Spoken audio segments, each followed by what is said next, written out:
السلام علیکم ورحمۃ اللہ وبرکاتہ۔ یہ بہت ہی اہم اور نہایت ہی شاندار قرآنی واقعہ ہے،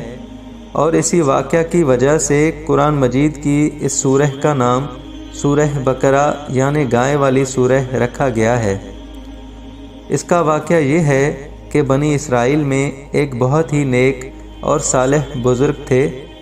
اور ان کا ایک ہی بچہ تھا جو نابالغ تھا، اور اس کے پاس فقط ایک گائے کی بچھیا تھی۔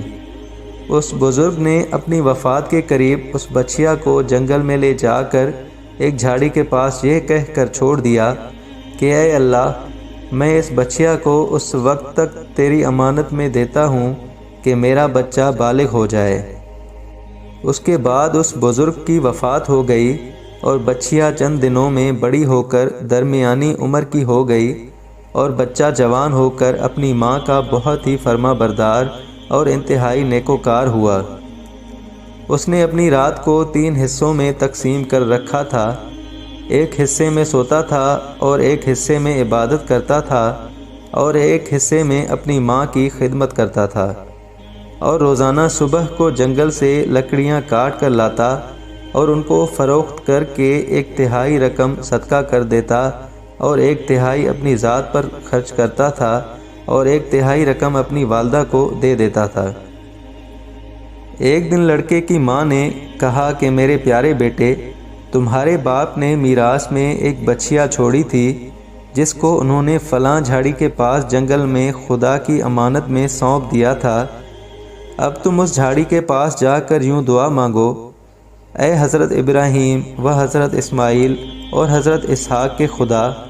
تو میرے باپ کی سونپی ہوئی امانت مجھے واپس دے دے، اور اس بچھیا کی نشانی یہ ہے کہ یہ پیلے رنگ کی ہے، اور اس کی خال اس طرح چمک رہی ہوگی کہ گویا سورج کی کرنیں اس میں سے نکل رہی ہیں۔ یہ سن کر لڑکا جنگل میں اس جھاڑی کے پاس گیا اور دعا مانگی، تو فوراً ہی وہ گائے دوڑتی ہوئی آ کر اس کے پاس کھڑی ہو گئی،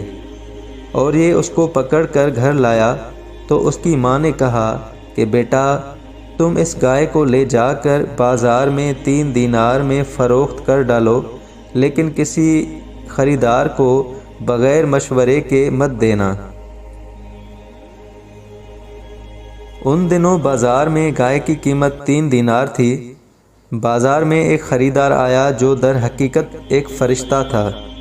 اس نے کہا کہ میں گائے کی قیمت 3 دینار سے زیادہ دوں گا، مگر تم ماں سے مشورہ کیے بغیر گائے میرے ہاتھ فروخت کر ڈالو۔ لڑکے نے کہا کہ تم خواہ کتنی بھی زیادہ قیمت دو، مگر میں اپنی ماں سے مشورہ کیے بغیر ہرگز اس گائے کو نہیں بیچوں گا۔ لڑکے نے سارا ماجرا بیان کیا، تو ماں نے کہا یہ خریدار شاید کوئی فرشتہ ہو سکتا ہے، اے بیٹا تم اس سے مشورہ کرو کہ ہم اس گائے کو ابھی فروخت کریں یا نہ کریں۔ چنانچہ لڑکے نے بازار میں جب اس خریدار سے مشورہ کیا تو اس نے کہا کہ ابھی تم اس گائے کو فروخت نہ کرو،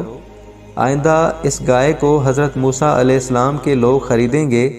تو تم اس گائے کے چمڑے میں بھر کر سونا اس کی قیمت طلب کرنا، تو وہ لوگ اتنی ہی قیمت دے کر خریدیں گے۔ چنانچہ چند ہی دنوں کے بعد بنی اسرائیل کے ایک بہت ہی مالدار آدمی جس کا نام عامیل تھا، اس کے چچا کے دونوں لڑکوں نے اس کو قتل کر دیا